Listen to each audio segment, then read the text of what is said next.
So I thought this was interesting. Doing an inspection, getting ready for the next race. This is the TH400 shorty tail housing that is designed to work, or that the Transwarp 9 is designed to work for.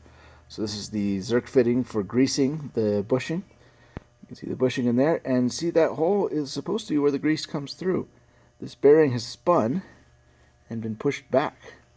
You can see most of the grease actually went out the side. It didn't go in to where it was supposed to go. So need to reset that bushing and get it back in place. There's nothing really retaining it.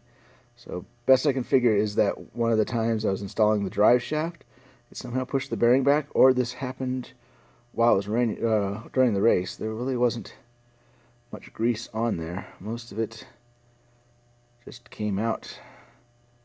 It looks like someone got slung. No, it didn't get slung out. Yeah, maybe someone got slung out, but anyway. No catastrophic damage or any real damage, but something to be aware of.